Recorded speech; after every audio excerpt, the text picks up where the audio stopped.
to the DMF Podcast, where you will get to hear conversations with community leaders, charity spotlights, and information on upcoming DMF events. I'm your host, Whitney Isaacson, and today I got to sit down with Father Kyle Metzger. Father Metzger is the principal at Shanley High School, and he gets to help kids learn, grow, delight in learning, and ultimately become saints. Today, Father Metzger shared with me about how Shanley High School has adopted a new phone policy which bans phone use at any point during the school day. I think you're really going to enjoy this conversation with Father Metzger today. Let's get into it.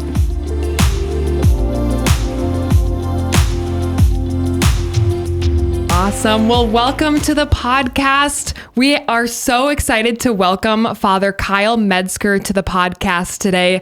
Kyle, welcome. It is so fun to have you today. It's great to be here, Whitney. Thanks for having me on. Of course. I just want to start off by thanking you for just all you do in the community to be a light, specifically with our students as the principal of Shanley High School and just pouring into our next generation.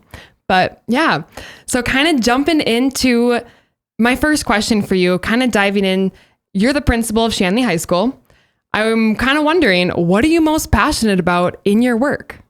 Yeah, I was named the principal of Shanley High School 2.5 years ago. Bishop Folda asked me to take on that leadership role at Shanley. The reason why he asked me for that, it's kind of a unique assignment for a priest, admittedly. But the reason why he asked me to do that was because prior to being a priest, I was a school teacher. That's kind of my professional training. And so I've always been passionate about youth, and particularly the youth formation. So I loved school myself. My mother was a school teacher and principal, so I've kind of been in schools my whole life. Went to university to study elementary education. So I'm passionate about the formation of youth. So when the bishop approached me, telling me that I wanted me to take on this position, I was thrilled about it because it kind of brought me back to my love. It brought me back to my passion, as you say, to help kids learn, grow, to delight in learning, and ultimately to become saints, which is our ultimate desire. Right. So Shanley kind of has your unique approach where, yes, you're a school, but you proclaim the gospel of Jesus Christ in the Catholic tradition. And your goal is to help students grow emotionally, personally, intellectually, spiritually. Can you kind of speak into what that looks like at Shanley and what those goals are like? The mission statement of Shanley High School is to teach the total person and foster the following of Christ. So the total person, the mind and the body, but also the soul. So our main avenue, of course, is the intellect. Of course, all of our students have to take classes every day, but our mission ultimately is bigger than that. It's through the intellect that we teach them to love the truth of the world, but also ultimately the truth, the person of Jesus Christ. So it's the whole person. We want to form their bodies to be good and healthy people. We want to form their human nature to love what is good and pleasing and conducive to their happiness. But ultimately, we want them to form their souls, get them to fall in love with Jesus Christ, and one day to dwell with Him eternally. So, how do you do that in 4 years? That's a mystery. But with the school, with the parents, and the whole community, we're hoping to form saints and populate heaven. Right. So I'm kind of curious, what does the life at Shanley look like? What do you guys pride yourself on? I think those three things, the formation of the mind, the body, and the soul. It's a joyful place. There's a lot of laughter in the halls, and then there's a lot of study in the classrooms. We perform well on the athletic fields as well. So it's a joyful place. Of course, there are days, you got to discipline them too. And so every now and then you have some tears, but school is a really just dynamic, joyful place. I've oftentimes joked to some of the other administrators and the teachers, we should have a reality show. If we had a reality show, we would not need to charge tuition because there's just so much going on. There's so much life. There's so much humanity. As a Catholic priest, people call me Father, right? Father Metzger. pastor. Normally, most priests are in parishes and doing a lot of that administrative work. But boy, have I felt the fatherhood of my priesthood, having become the principal of Shanley, where really you are helping students mature into adults. And that's a lot of laughter. It's a lot of silliness. It's a lot of hard work, some tears, but it is an absolute thrill. Every day that I walk through the doors of Shanley High School, you never know what you're going to encounter, but it's been a great blessing of my priesthood. Yeah, I love all the work that you guys do. So I'm also curious about, with kind of wondering what Shanley looks like day to day, what are the policies that you guys have adopted that make you guys unique or different? And can you kind of speak into what policies you have? Yeah. I like to pride ourselves that we are kind of like a classical model of school. We like kind of the traditional model of education, and find that it's very, conducive to learning, to deep learning. So I think many people would feel very at home with kind of our approach to education. We've got the students, it's an 8-period day. So the students have 8 classes every day that they attend to: reading, writing, and arithmetic. We have uniforms at Shanley High School. We think that eliminates kind of a lot of distractions to the school and kind of gives a focus to what we're doing. Many of our students are involved in extracurriculars, so there's kind of a lot of activity that happens after the schools. We've got speech and debate, we've got drama, so there's a lot going on with that. And this year, as would probably be of interest to a lot of your listeners, is we did try to bring some order to some of the technology needs that we have at our school. Our students do have iPads that kind of their use in their classes and whatnot.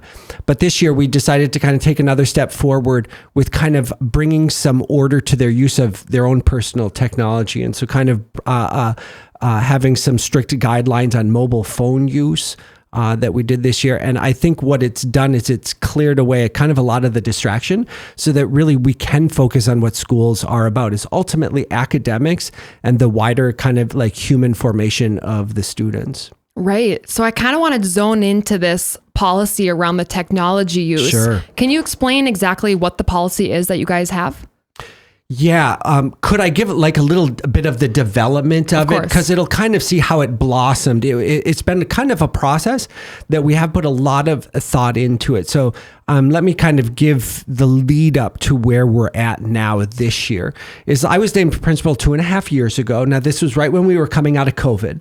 So there was kind of a lot of things that now we kind of needed to put back in place, things that just needed to be relaxed during the pandemic. And a big piece of that was the use of mobile devices. When kids were at home or they were halftime, we did need a lot of that support of technology. But after we went back in person 5 days a week, we needed to scale that back because it's not needed anymore, right? And now we're going to be reading books. We're going to be here. We're going to be talking with each other and smiling and at each other. And so one of the things I needed to do in that first year as principal after the pandemic was to put some guidelines, some limits on personal technology use. So before that, it was widely up to the teachers, to their own use. Did they want to allow them in classrooms? Did they not? And it worked in many ways, but sometimes it could kind of pit teachers together and students would take advantage of that. So-and-so allows us to use mobile phones. Why can't we in this classroom? And the teachers were really looking for some greater direction on that. So that first year back, we decided to say that no mobile phones were permitted to be used at all in the classroom. We really wanted to protect that space. So they could be used in the hallways, they could be used at lunch, but in the classroom, that's kind of sacred space for academics. We didn't want them out. Some of the teachers kind of had like some kind of like shoe trees on their walls that the kids dropped off their phones. Others just kept them in their pockets. That worked well. Okay, the teachers were happy with that. It brought a certain amount of order, but there were other vulnerabilities that after 2 years of that, we think we're ready to take another step. So last year, the teachers and I started dialoguing about what are kind of the vulnerabilities in our current policy or the issues that we still see unaddressed. There were a couple of them last year that we needed to address. Some of them were social issues, right? We talked about, we're about the human formation as well, not just the intellectual. So the mobile phones kind of blossomed at lunch, right? And so they didn't use them in the classrooms, but then when they got to the lunch rotations, this time that's really, really opportune to be laughing and talking and dialoguing with your friends, they're all just staring at their phones and updating their text messages. And it was really sad, to see just kind of this ceiling on the social dynamics of youth. And so there were a lot of use in the lunchrooms, in the hallways. Immediately when they would come out of classes, they'd quick pull out their phones and check their mobile, their messages and all of that.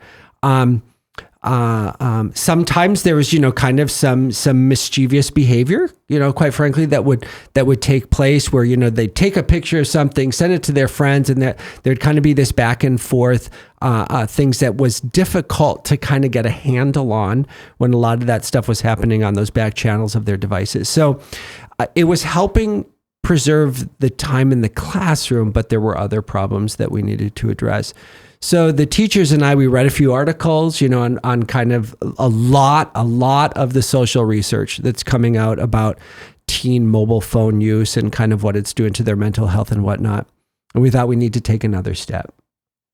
So we decided to do that. We announced it to all of the parents in April, but the current policy, which went into effect on day 1 of this year, is that there are no mobile phones at Shanley High School allowed at any point during the school day from the moment that the student walks into the building to the final bell. Okay. They cannot be carried on their person or with them at any way. They either need to be left in their car or they need to be off and stowed away in their lockers. Okay. A couple of things that solved. One, it's when they walk in the door, so that teachers didn't have to have this cat and mouse game at the beginning and every class period. It's what we had the previous year. Put your phones away. Okay, class is starting. Put your phones away. The teachers didn't want that. So the time the students walk into school, they can't have their mobile phones out. And so if they're coming early, they're kind of doing homework with friends. Again, that's then the opportunity to socialize, right? And then they're not out during the passing periods. They're not out during lunch to take that social step that they can re-engage with their friends. There's so much research that's coming about like the loneliness, the isolation that kids are feeling. And it's because even when they're like physically with each other, like they're stuck in their phones. And so one of the practical things that we noticed with this, it's been all great. It's been all positive. And one of the big things we noticed is like, I see at the lunch periods, like they're talking, there's more laughter. Quite frankly, the volume level in the lunchroom is elevated. And I think for all the right reasons. So it's been a big win for us. The teachers are very happy with it. It's anecdotal, but I do sense a kind of levity with the kids. There's definitely, without question, a deeper engagement with them.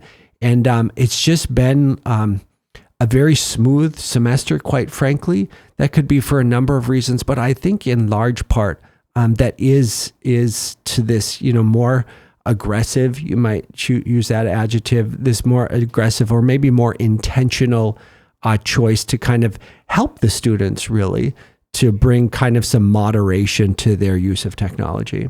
Wow. Just so many things looking at the goals of what this policy is truly doing and the need behind it, and looking at like the loneliness and walking throughout the halls and they pull out their phones and they can't even make eye contact with each other. And we wonder why we're so lonely from just superficial relationships. And one thing, Whitney, in the dialogue with the teachers that we had thinking, should we do this, right?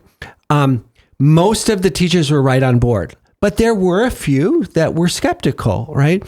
One of the things, the arguments that persuaded some of those last teachers is their position was, like, we need to teach the kids how to use their phones moderately, right? To build that virtue. I'm in a total agreement with that, right? And as like adults, those who didn't grow up with them, we can do that naturally because we've lived without them. We grew up without them. But the current generation hasn't.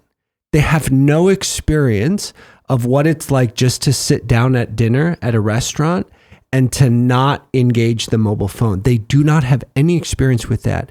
So that building that moderate use of that will not happen for them just naturally like it did with us. You have to provide that roadmap and put in those boundaries. And so this policy is building that moderation, but it's not going to happen on our own. We need to do that. And so we need to use them by our policies to say, right now, there's no time that it's going to be appropriate to pull this out, right? And so using that, then they have that experience where I don't need to answer my text messages right now. I'm going to engage with the person who's sitting next to me. And then later on, when I respond to that text message, like I realize it wasn't an emergency to get to it, but we really needed to be intentional and put in those guidelines for their kids because they're not growing up with them naturally the way our generation is. So you can't say, well, I wasn't prevented with it. Like you have to approach it differently than you grew up with it. Right. And the technology that we're surrounded with today, it is a tool and we've adopted it into our lifestyles and we're not going to get away from it, but you do have to learn how to use it in a healthy, moderate way. Right. And it's such a tool in our lives, but it makes us not naturally engage with one another. So I love that, like at Shanley, within the walls, phones are down and people are plugged back into life. Absolutely true. And one thing that we've noticed about that, the students are beginning to open up a little bit more about the policy. I mean, they're not going to say that they're happy about it, but there are some of those positive things that are starting to peek through, where students realize it is better without it. And they're starting to offer some of those comments where like, it's kind of nice that I don't have the burden of checking my text messages, and they'll use language like that. Some students are starting to speak in those terms. We had a retreat for all of the senior students a little bit ago. And so during that day-long retreat, they were not allowed to use their mobile phones. Now, this is a retreat, right? They're all engaging with each other all day. We gave them evaluations to fill out afterwards, and a couple of the students used that sort of language. What was the best part about the retreat? And they would use language like, it was nice not to have the crutch of a mobile phone. And so I think like teenagers are realizing the liability of all of this technology, and they really do want to limit it. They either just don't have the know-how to do it or the energy to do it. And so they appreciate parents providing the limits and teachers providing the limits themselves. And we're starting to see some of them start to use some of that language even like 3 months in. Right. Like you have to provide the environment for them to unplug and kind of just engage back into life. And so I'm kind of curious with the kids starting to realize like, wow, like we feel less anxious with the sudden urge and like alertness that comes with, oh, I got a notification, I have to check my phone 24/7. What are the parents' thoughts on the policy and what are their concerns? How is that accepted? That was one of my big concerns, Whitney, is this, it would admittedly create some difficulties of parents, contacting, their kids. Back when I was a kid, of course, if your parent had to send you a message, they called the office, they brought you a note. Like the modern generation and parents, that's just not their experience. And so they did have instant access to their kids, I'll pick you up, at this time today. And so they were accustomed to that. So I was a bit concerned if we took this policy, it's going to slow that communication. As I said, the kids still have iPads, so they could email, but also there might need to be messages left at the office or things like that. So I was concerned that there would be some kind of drawbacks, especially for parents. So I was curious to see how it would be received, and I was surprised it was universally appreciated. Right? I had parents who emailed, who called me, who said thank you for this. They see the problems at the dinner table, for example, so they can only imagine what it's like at the schools and in the classrooms. They recognize the need for it. They were very receptive to it and thought, Father, the small inconvenience that it makes for us, we'll figure that out. So it was wildly supported. I'm still getting comments about it. And now that we're 3 months in, we haven't had any major complications. Everybody's adapted. We do have students coming to the office more often, to use the phone. And quite frankly, they have no phone numbers memorized, right? So we have to look up in the database mom and dad's phone numbers. But it's all been stuff we will happily work around those difficulties. It's been very well received. And, early on, the students kind of grumbled and complained about it. But even now, 3 months in, the students don't complain about it. They don't complain. So what are the consequences and how do you guys enforce like the day-to-day, Right. like you can't pull it out in the hallway, like who's enforcing that and how strict is it? We, at the top of the school year, all the teachers and we all got on the same page. We're all in on this, right? So, we're all on the same team. And so, phones cannot be carried on the student's person at all. So even in their pockets, right? Because we don't want that text message buzzing in their pocket and then immediately their attention span is gone, right? They might be looking at the teacher, but they're not paying attention anymore. So we really needed to get the mobile phones out of there. So if a teacher sees that a student has a mobile phone, it's confiscated right then and there. And if it's even in the pocket, if you see the imprint on their thigh, you ask them for the phone and it's confiscated. If they're, if you see them out at their lockers, if at any point in the day you see that they have a phone on them, it's confiscated and it's turned into the office. It's passed on to our dean of students who kind of manages the phones. And then they can get it back in one of two ways. Their parent can come in at any time and pick it up. It's their property. We're not going to hold it back from them, but the parent can come in. If the parent is unable to come in or happily unwilling to come in, the student will get it back at the end of the following day. Okay. And we've had that happen where parents don't come in. They say they broke the rule. They'll suffer the consequences. And we try to make it fun. We don't want to be too aggressive with this, but we try to make it fun and we joke with the kid. We say, don't worry, you'll survive.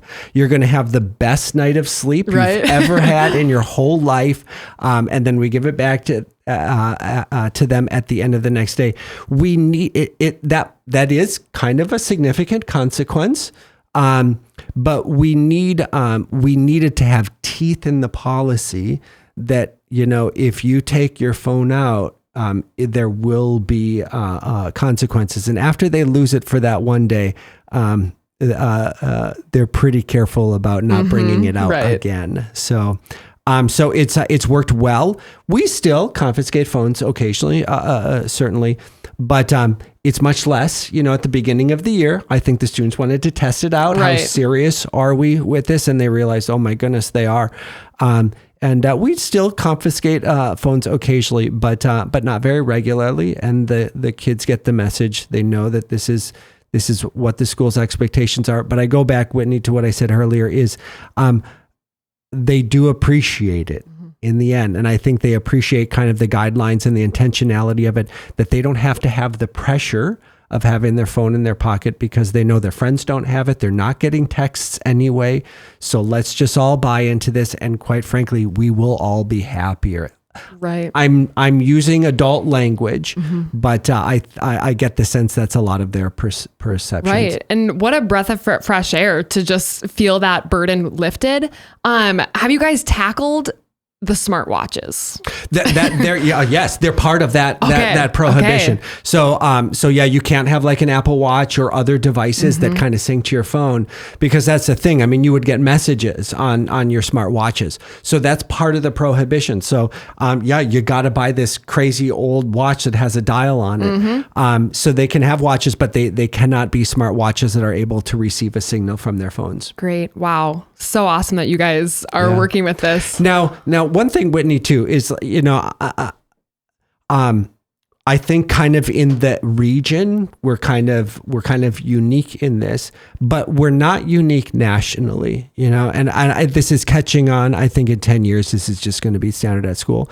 But as a priest, I'm friends with, and went to seminary with a lot of guys who are chaplains or principals in other parts of the country. And private schools, Catholic schools in particular, we can move a little bit quicker, and we can take stances like this. There's other schools, in the nation that are doing this. Shanley, I don't think is on the front lines. Maybe in the region we are, and happily so. I'm more than happy to offer you our insights, but I think schools have to make intentional choices about this. And I've had other administrators in the region that have contacted me and asking me questions just like you did. How did you do this? How is it going? Because I think administrators and teachers know, to not have a policy or to have a rather relaxed one is not working for the kids, and it's not working for the teachers. So, but I think many schools out there have come to this realization. So kind of on that note, what are the potential for more consequences with schools that don't adopt policies like this? Like, what are we going to keep moving towards of the dangers you were seeing on kids' emotional health, the distractions, the social development? Those are kind of the dangers that you were being alarmed to with the need to adopt a policy like this. So for schools that can't move as quick, what is the big, sound the alarms, we need to start moving on this, because what are the potential consequences? Well, I think there are two things. I mean, fundamentally, we're schools. And so I think the reduction it does to the academic rigor, I mean, the students are so distracted, their attention spans are so short. So what are kind of the immediate consequences? You've already seen them in the grades, of their kids, the deficit of novels that they're reading. Are your kids reading books in their free time? No, they're just flipping through their feeds, right? And so that's the immediate consequence that maybe not is as apparent as other issues, but we are schools. Okay, let's get back to reading, writing, and arithmetic, not all this silliness of just creating PowerPoints or iMovies, for our assessments. That's just rudimentary. And then the second thing that maybe might appear more significant and severe is just the loneliness, the isolation. I mean, the incidences of depression and other issues with self-harm. Our kids in many ways are kind of crying out, and unless we as adults take upon our responsibility to try to bring in some help to them, we are abdicating our responsibilities, and we have to make these moves for the good of our students, as Shanley has seen in some of these other schools has done. It's all positive. It's all positive. And so we have to be courageous to make some of these decisions that might seem a little hard, but in the end, they're not. You just have to have the courage to make them. Right. So you guys are 3 months into this policy. What are you guys doing to continue the education to your parents on the dangers of excessive screen use and mobile use, especially in the schools? And how are you continuing this momentum? And have you guys done any reassessing of moving forward? What are the plans? Yeah, there's no plans to change whatsoever the current policy. No teacher or anybody's advocating maybe relaxing the policy again. It's all wins on that end. But we are discussing, what's next. And we're kind of in the process of putting a few things together. But what it's looking like is social media and their use of technology is not going to go away. So like you said earlier, how can we use that prudently? So next year we're looking at kind of doing kind of monthly or more frequently kind of mini lessons with the students to things of just to bring order and safety when they are going to use it, and how do we use it prudently. So things like moderating the times that you're using it, when you post content, what happens to that? How long does it linger? Who has access to that? Because that's one thing, they've got a social footprint. They've got an internet footprint of everything that goes on. So making sure, their impulsive choices when they're 15 years old, they understand what could be the future consequences of things like that. So helping them navigate the use of that, the vulnerabilities and also the opportunities when they do engage with that. So we're still kind of putting into some plans or some ideas of what we can do next year. And it's kind of looking at kind of mini lessons, things like that. Yeah. And I mean, you are a school. It's like, it's one thing to enforce the policy of phone use, but also let's educate the students on this is a big part of your life. You grew up with phones. They're not going away. Let's educate our students on how to use it. Another piece of that, Whitney, which is so true, is like educating the parents as well, because some of them feel unprepared or just ignorant, that they don't realize what that is. So we have some resources like the most commonly used apps and like how they can be used in ways that are not going to be helpful. Like Instagram, most kids are on Instagram. Do parents know all of the other things that can be done? Like most of them, well, you just post pictures, right? Yes, but there's so much more that the students can use Instagram and have kind of secret feeds that are blocked that you can't immediately see. And so some of a piece of this is educating parents as well to know what they need to be aware of to help students make good choices. Right. And the parents need the support because they're the boots on the ground that have to, when kids go home, enforce the same healthy technology use tips and policies and behaviors. And they also have to be the role models of, we can't just enforce the same thing and not be the role models in it as well. So it's just so cool to hear all the things you guys are moving towards, and we can't wait to follow along because, wow, we are going to be highlighting more and more as you guys dive into this policy. Is there anything like finally you want to share, piece of advice for people looking to enforce more policies like this? Any advice you have? I just say be courageous, to do it. The thing that we have discovered here over these last 3 months is the students were receptive to it and have gone along with it well because they're looking for help, to bring order to this part of their life. It's not going to go away, but how can they get help to use it wisely? And so I would say be courageous, make those steps. It might seem countercultural initially, but the rewards are far worth the drawbacks. Right, like really feeding in and pouring into that natural formation of what you guys are truly passionate about.